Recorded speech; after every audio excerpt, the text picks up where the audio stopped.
This is not a pep talk. This is not motivation. This is not about feeling better. This is a system override. You stand at a fault line that runs right through the center of your skull. A crack you never noticed until the ground lurched beneath. Every belief, every reflex, every comforting story you rehearsed as truth is now rubble at your feet. The tremor hasn't finished. It has only paused to see what you'll do. 95% of people crumble back into the fissure and wait for rescue that never arrives. A statistical handful crawl out, bleeding, dizzy, still shaking, and they start quarrying the broken stones into weapons. Decide which one you are right now before the next jolt. You are about to cross a line. That step can be a stumble or a stride, collapse or reconstruction. The moment just before you break, where muscles tremble, where thought fractures, where the urge to scream hangs at the edge of your teeth, is the precise point where override becomes possible. Not before, not after. Override only lives where everything you relied on feels like it's dying. If you want comfort, you came to the wrong operating manual.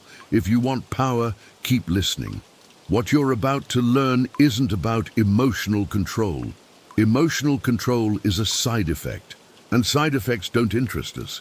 This is mental dominance set to the darkest difficulty level available. Not dominance over other people, any fool with a podium can buy that for a while, but dominance over the single greatest battlefield you will ever know, your own mind.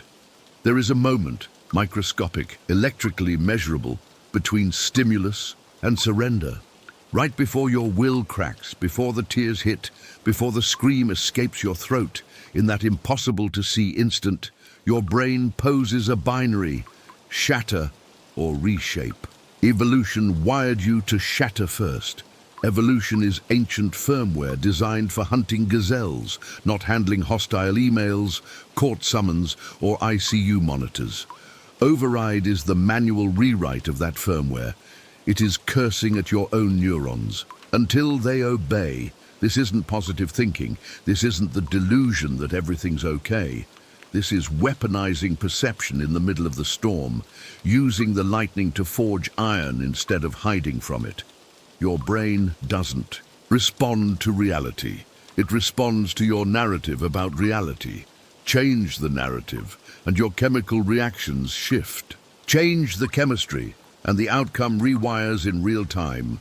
It's not, why is this happening to me? Because questions that start with why kneel before the past. It's, what part of me is this moment forging? Because questions that start with what command the future. Not this broke me, this revealed me. Not I can't take this. Let's see what I become because of this. These phrases are not wallpaper slogans. They are executable code. Speak them out loud. Feel your pulse shift, and you'll know the compiler is running. You're not ignoring pain. You're giving it purpose. Pain without purpose is torture. Pain with purpose is tuition. Your nervous system cannot tell the difference between a nightmare rehearsal and boots on the ground danger. So you train it. You visualize the failure, the betrayal, the rejection, the courtroom loss, the funeral that comes too soon. Not to wallow, not to grow callous towards sadness, but to walk through the fire in advance, marking exit routes in your prefrontal cortex. Drop into that visualization again. Watch the scene happen exactly as your fear scripts it. Every harsh spotlight, every sneer, every gurney wheel that squeaks down a midnight hallway. Then rerun the reel with one change. See yourself standing there, posture unlocked, shoulders low, gaze level, voice steady as surgical steel. No panic, just presence. Rehearse until the only cinematic version your brain recognizes is the one in which you remain unbroken. The more you run those scenes, the less you flinch when life premieres them in 8K reality. Because your brain, gullible piece of hardware that it is, files the footage under lived experience. That isn't delusion, it's neurological conditioning. The military calls it stress inoculation. You're administering the vaccine now. 3 times a day. More if the world is generous. Life will attempt to knock you off axis.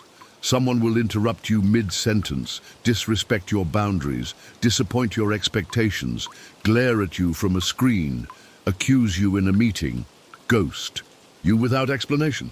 Most will react, flinging adrenal hormones like confetti. You won't. You will pause.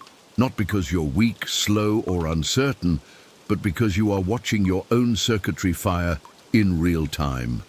Between stimulus and response, you insert delay. Delay is distance. Distance is altitude. Altitude is advantage. The more distance you build, the more power you accumulate, trading the sugar high of instant retaliation for the nuclear yield of calculated response. Hours later, maybe days, you strike. Cold, surgical, calm. Sometimes the strike is an email line no longer than a scalpel. Sometimes it is a meeting where your silence sucks the oxygen from the room until every reckless word the offender spoke hangs glaring beneath fluorescent lights. Not because revenge tastes sweet, it often doesn't, but because unpredictability is power. Pick one phrase, 7 words or fewer, that turns the key in your skull's lock. Speak it out loud. Spine erect, diaphragm down. No emotion controls me. Pain sharpens me. I am not reacting. I am rewriting. Say it when you're tired. Say it when anger lifts your pulse into double time. Say it when your hands can't find stillness and your mind ignites with static. Say it so often the syllables wrap themselves around your axons. Eventually you will stop thinking the words because you have become them. That is the point. When rage rises like a flash flood, when fear hijacks the steering wheel of your lungs, you do nothing. You don't speak. You don't move. Strong emotion clouds executive function. Delay is your override. 24 hours. Let the biochemical tide recede. Then act from clarity, from math, from cold sunlight. Impulse is emotional sabotage in disguise. Document, don't react. Think, don't spill. Strike only when the fog lifts enough to count every target and every collateral cost. Choose the emotion you indulge too easily. Guilt that corrodes initiative, insecurity that deflects credit, rage that spends itself on gravel, validation, hunger, that chases shallow applause. For 7 consecutive days, you will starve it. No expression, no indulgence, no explanation. Observe it, journal its whispers, map its patterns, then do the precise opposite of its demand. By the 7th sunrise, you will see what the parasite really is. It never fed you. It fed on you. Deprived, it shrinks, and in that vacuum, you reclaim bandwidth. You are not broken. You have simply been running obsolete software compiled by ancestors who thought rustling grass meant saber-toothed teeth. Time to upgrade. What if your mind could become so sharp, so clear, so precise that chaos registers as calm? What if the reflex that once triggered panic now fires strategic calculus? What if you could collect every shard that once ripped you open and forge unbreakable armor from the debris? That is what this work purchases. But nothing bought with pain is free of hidden costs. Real strength charges interest. The stronger you become, the more distant you feel from anyone who hasn't paid the same tuition. You stop relating to ordinary. Panic. Someone breaks down over a cancelled flight, and you wonder why they're still on the ground. You forget what crawling felt like. And if you forget long enough, you mutate into the thing that once crushed you. Same hunger, new face. When you never show weakness, people stop handing you truth. They hand you obedience, fear, projection. At first, the silence feels imperial. Later, it resembles a padded cell. No one checks your blind spots because they're busy curating your legend. The wall you built to keep pain out keeps everything out. You walk into rooms and dominate, but nobody sees you because you stopped letting them. Vulnerability smells like inefficiency. Emotion tastes like wasted bandwidth, and you become efficient, engineered, frictionless, hollow. That is the real danger. Not that pain breaks you, but that power hollows you. The final war isn't waged against the world. It's fought in the empty auditorium of self, where echoes pretend to be applause. Once you stop reacting, stop needing, stop explaining, you reach a terrifying plateau. Nothing breaks you, but nothing moves you. You've silenced so much static that even your own soul can't penetrate the noise-cancelling armor. Now begins a subtler mastery. Feel, but don't fall. Let anger report, but don't appoint its CEO. Let sadness whisper, but don't follow it down the tunnel. Let fear knock, but never let it hold the map. You translate signals without drowning in storm. Surge. Strength is real, but it must be sheltered inside something wider, deeper, living.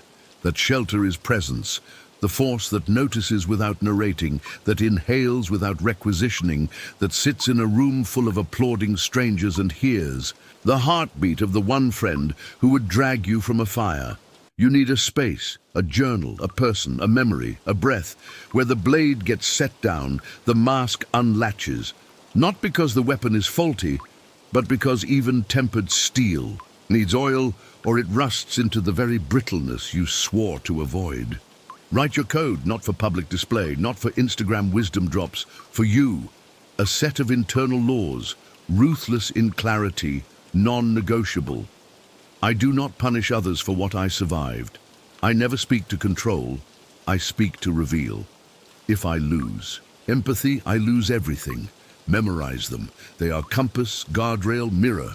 Because when power answers to nothing, it morphs into addiction, and power addiction ends ugly. History is littered with statues of giants toppled by cravings they mistook for ambition. You've trained to survive storms. Now train to build them. Controlled chaos forged for growth.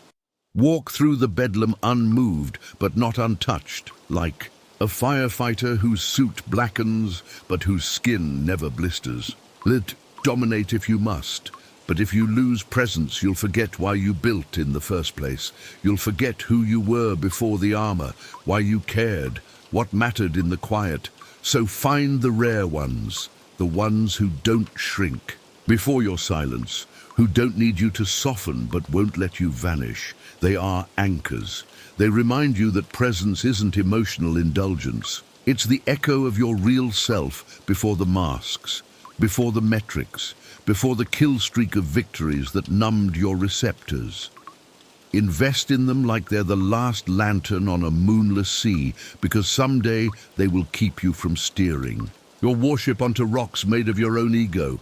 You've built strength. Now carry it like a weapon, not a mask. Stay sharp enough to cut, precise enough to scalpel, dangerous enough to deter predators, but never stop being human.